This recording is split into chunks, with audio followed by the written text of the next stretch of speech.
Baik, saya jemput Datuk Seri Dr. Noraini Ahmad Parit Sulong. Silakan. Terima kasih Yang Berhormat Speaker. Soalan saya soalan nombor 3. Silakan Menteri. Ya, terima kasih kepada Yang Berhormat Parit Sulong. Self-Sufficiency Ratio SSR atau Nisbah Sara Diri merupakan pengukuran terhadap kemampuan sesebuah negara untuk memenuhi keperluan domestik melalui pengeluaran tempatan. Dalam konteks security makanan, Kementerian Pertanian dan Keterjaminan Makanan KPKM memantau status bekalan 8 komoditi makanan utama, yaitu beras, daging ayam, telur ayam, daging lembu, susu segar, sayur, buah, dan ikan makanan, edible fish. SSR yang dicatatkan bagi 8 komoditi makanan utama tersebut pada tahun 2021 adalah seperti berikut. Beras, 65%, daging ayam, 99,9%, telur ayam, 114,4%, daging lembu atau kerbau, 18,9%, susu segar, 56,7%, sayur-sayuran, 46,7%, buah-buahan, 77,4%, ikan makanan, 91,7%. Berbagai inisiatif jangka pendek dan jangka panjang telah dilaksanakan untuk meningkatkan jaminan security bekalan makanan negara. Fokus diberikan kepada pengeluaran domestik komoditi asas bagi mengurangkan kebergantungan terhadap sumber import. Antara inisiatif yang telah dilaksanakan adalah seperti berikut. Perluasan penternakan secara feedlot dengan memberi tumpuan kepada pemerkasaan lembu berdaging untuk mencapai SSR sebanyak 50% pada tahun 2030 seperti yang dinyatakan di dalam TAN 2.0. Selain itu, berbagai strategi turut dirangka daripada aspek pengeluaran termasuk memantapkan pusat kuarantin swasta untuk menampung tambahan import lembu hidup serta mengenal pasti pemain industri yang berkebolehan tinggi untuk diberkembang ke satu tahap yang lebih baik. Kementerian turut mempergiat pelaksanaan program pembiak bakaan berstruktur untuk meningkatkan genetik baka tenusuk adaptasi tempatan. Untuk jangka masa panjang, Kementerian akan memastikan pembangunan infrastruktur dan logistik industri ternakan feedlot ditambah baik dan diselenggara.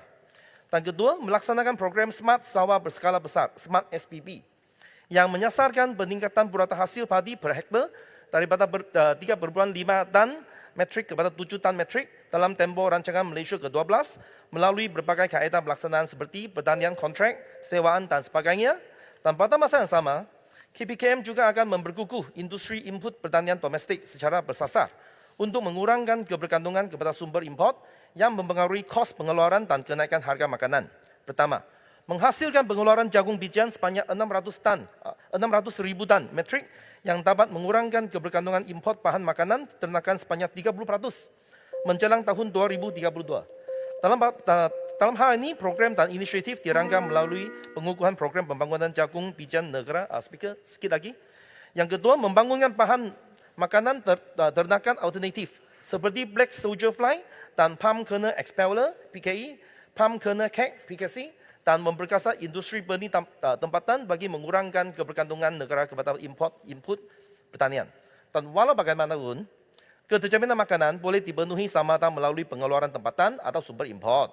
Sumber import diperlukan kerana terdapat komoditi makanan yang tidak dapat dihasilkan secara domestik disebabkan oleh faktor kesesuaian iklim, tidak ekonomik, kekangan sumber tanah dan tenaga kerja. Sekian, terima kasih. Baik, Parit Sulong. Terima kasih Yang Berhormat Kepala Menteri di atas jawapan yang diberikan. Dalam menyokong IR 4.0 dan agenda TVET negara, industri pertanian juga perlu menuju ke arah mengamalkan amalan pertanian moden dengan menggunakan teknologi terkini seperti AI, Big Data Analysis, penggunaan drone. Jadi soalan tambahan saya pada kementerian adalah apakah kementerian mempunyai inisiatif ataupun galakkan daripada kerajaan bagi memangkin bidang pertanian untuk menuju ke arah pertanian moden sekaligus boleh meningkatkan produktiviti pertanian negara. Terima kasih. Baik, Menteri. Ya, terima kasih kepada soalan yang berdas daripada Parit Sulong. Kementerian kita memang sentiasa nak menggalakkan penggunaan teknologi moden dalam aktiviti pertanian. Dan cara galakan kita seperti berikut. Yang pertama, grant badanan, matching grant dengan kadar 50/50 bagi perolehan mekanisasi otomasi atau teknologi pintar seperti IoT yang melebihi RM15,000 per unit. Kata maksimum insentif adalah RM50,000 per seorang peserta. Kedua, keran padanan dengan kadar 40 ke 60 kerajaan syarikat bagi pembangunan pertanian vertikal bersekitaran terkawal. Contoh seperti kilang tanaman bagi tanaman bernilai tinggi. Kadar maksimum insentif adalah RM200,000 Malaysia per syarikat. Ketiga, sistem penanaman konvensional dengan kadar maksimum RM15,000 Malaysia per hektar. Dan keempat, sistem penanaman teknologi tinggi seperti vertikasi, hidroponik dan pertanian vertikal dengan kadar maksimum RM50,000 per peserta, minimum 5,000 polybag atau point tanaman. Dan untuk dan salah satu contoh pelaksanaan program itu adalah melalui AgTech, Digital Agriculture Technology yang telah diluluskan pada belanjawan 2023 ini, dan 100 juta ringgit Malaysia akan diperuntukkan melalui LPP. Terima kasih. Terima kasih. Beluran. Terima kasih Datuk Yang di-Pertua. Dimaklumkan tadi oleh Timbalan Menteri bahawa SSL kita bagi ayam lebih daripada 100%, telur 114%. Tetapi nampak sekarang ni kita mengimport kedua-dua bahan makanan ini daripada luar. Begitu juga daging 18%. Tentu sekali saya ingin tahu selepas NFC, apa program dan pendekatan dibuat oleh kementerian untuk membangunkan industri ternakan di negara kita. Kerana apa yang berlaku sekarang ini, kita lebih banyak nampak membangunkan industri pengimportan daging daripada India, Datuk. Kalau dulu ada 18-19 loji kita iktiraf, sekarang ini di fast track hampir 40 dah loji-loji yang akan diiktiraf oleh kerajaan, oleh kementerian untuk mengimport daging daripada India. Maknanya kita lebih menumpu kepada pembangunan industri pengimportan daripada membangunkan ternakan di negara kita. Apa program dan pendekatan yang dibuat oleh kementerian dan kerajaan untuk membangunkan industri ternakan di negara kita? Masih. Terima kasih. Short and sharp. Silakan. Okey, yang tadi saya mengatakan kerajaan memang ada plan atau perancangan untuk meningkatkan secara feedlot. So contoh ladang lembu feedlot seperti di mana? Di ladang satelit di 8 negeri meliputi Johor, Negeri Sembilan, Perak, Terengganu, Kelantan dan Kedah.